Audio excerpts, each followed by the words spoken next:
Halo semuanya, apa kabar? Mudah-mudahan sehat selalu. Jumpa lagi dengan saya, Prof. Widentia Hulu di Prof Bincaro Channel. Di video kali ini kita akan membahas tentang jumlah formasi CPNS yang akan dibuka pada tahun 2023 ini, beserta dengan jurusan atau prodi apa saja yang akan mendapatkan kesempatan atau peluang untuk bisa mendaftarkan diri di pelaksanaan seleksi calon pegawai negeri sipil tahun 2023 ini. Namun sebelumnya jangan lupa like, subscribe dan nyalakan loncengnya karena itu semua adalah gratis dan gak berbayar. Berdasarkan dengan surat edaran yang telah dikeluarkan oleh Kejaksaan Republik Indonesia, Kejaksaan Agung, dengan nomor PNG datar 12-CP-2-09-2023 tentang pelaksanaan seleksi pengadaan calon pegawai negeri sipil Kejaksaan Republik Indonesia tahun anggaran 2023. Surat ini teman-teman dikeluarkan di Jakarta pada tanggal 16 September 2023 yang diketahui oleh Ketua Panitia Seleksi Pengadaan CASN Kejaksaan Republik Indonesia tahun 2023 yaitu Dr. Bambang Sugeng Rukmono. Mari kita baca bersama-sama teman-teman isi daripada surat yang telah dikeluarkan.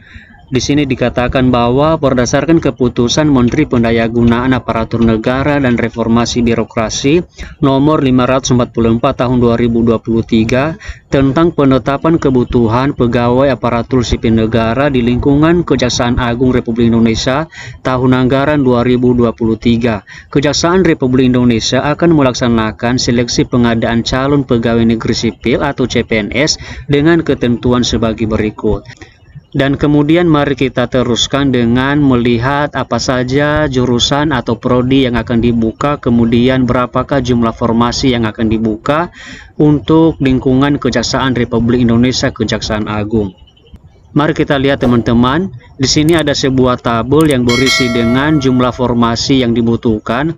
Pertama ada jabatan kualifikasi pendidikan, kemudian jumlah alokasi formasi. Di sini teman-teman ada sekitar 4 jabatan yang akan dibuka formasi CPNS-nya, kemudian ada beberapa nanti kualifikasi pendidikan juga, dan begitu juga dengan jenis kebutuhan, yang mana pada tahun 2023 ini ada 4 bagian kebutuhan yang memang dibutuhkan untuk formasi CPNS. Yang pertama adalah formasi umum, kemudian ada formasi khusus disabilitas, dan kemudian ada juga formasi dibuka khusus putra-putri Papua dan Papua Barat, dan terakhir adalah formasi untuk lulusan cum laude.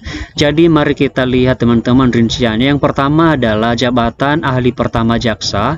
Di sini ada 2 kualifikasi pendidikan yang akan dibuka. Yang pertama adalah S1 Ilmu Hukum dan juga bisa S1 Hukum, yang mana jabatan ahli pertama jaksa ini teman-teman itu artinya bisa dilamar oleh lulusan dengan jurusan S1 Ilmu Hukum dan juga boleh S1 Hukum. Mari kita lihat jumlah formasinya. Untuk formasi umum ada sekitar 1.746 orang. Kemudian untuk disabilitas tidak mendapat kuota atau tidak mendapat kesempatan atau peluang untuk bisa mendaftar di jabatan ahli pertama jaksa. Seterusnya formasi untuk putra-putri Papua dan juga Papua Barat ada sebanyak 54 orang, dan untuk lulusan cum laude ada sebanyak 200 orang. Sehingga jumlah formasi yang akan dibuka untuk jabatan ahli pertama jaksa ada sebanyak 2.000 formasi.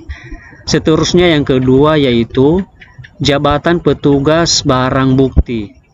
Jadi kualifikasi pendidikan yang akan dibuka pada jabatan ini teman-teman ada sebanyak 1, 2, 3, 4, 5, 6, 7, 8, 9, 10, 11. Ada sebanyak 11 jurusan atau prodi yang akan bisa melamar untuk jabatan petugas barang bukti.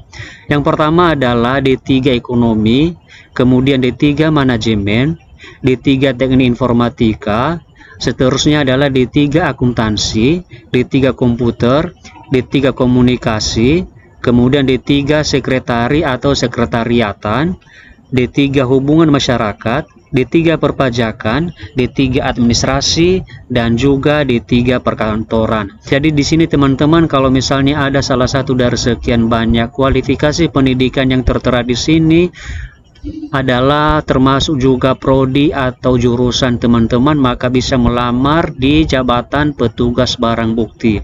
Mari kita lihat jumlah formasi. Untuk formasi umum ada sebanyak 1.303 formasi. Kemudian untuk formasi disabilitas ada sebanyak 100. Kemudian untuk formasi khusus putra-putri Papua dan Papua Barat ada sebanyak 43 formasi, dan untuk kumlot tidak ada. Jadi jumlah formasi yang dibutuhkan untuk jabatan petugas barang bukti ada sebanyak 1.446 formasi, teman-teman. Seterusnya adalah jabatan pengelola penanganan perkara. Ini dibuka khusus untuk lulusan SLTA atau SMA sederajat, teman-teman. Jadi tidak boleh mendaftar yang sudah D3 maupun yang sudah S1. Ini khusus kualifikasi pendidikan SLTA atau SMA sederajat. Jadi kalau misalnya nanti teman-teman mau mendaftar di jabatan ini, maka silakan nanti menggunakan ijazah SLTA atau ijazah SMA sederajat ya, teman-teman. Kemudian jumlah formasi yang dibutuhkan adalah untuk formasi umum ada sebanyak 2.027 orang. Kemudian untuk formasi disabilitas ada sebanyak 57, dan untuk formasi khusus putra-putri Papua dan Papua Barat sebanyak 58 orang, dan untuk kumlot tidak ada, sehingga jumlah formasi keseluruhan yang dibutuhkan untuk jabatan pengelola penanganan perkara ada sebanyak 2.142 formasi. Yang terakhir adalah penjaga tahanan. Ini juga dibuka khusus kualifikasi pendidikan SLTA atau SMA sederajat. Nah, jumlah formasi yang dibutuhkan adalah untuk formasi umum ada sebanyak 2.198, untuk formasi disabilitas tidak dibuka. Kemudian untuk formasi putra-putri Papua dan Papua Barat ada sebanyak 60 orang, dan untuk kumlot tidak dibuka. Jadi jumlah formasi yang dibutuhkan untuk penjaga tahanan ada sebanyak 2.258 orang, teman-teman. Jadi kalau misalnya kita melihat dari jumlah formasi yang akan dibuka di tahun 2023 ini, teman-teman, ini sudah tergolong sangat banyak, teman-teman. Jadi mari kita, teman-teman, memanfaatkan kesempatan dan peluang ini. Silakan mendaftarkan diri di formasi ini sesuai dengan petunjuk yang akan kita bahas ke depannya. Jadi seperti itulah, teman-teman, kira-kira informasi yang bisa kita bagikan melalui video ini. Semoga bermanfaat, and see you on the next video.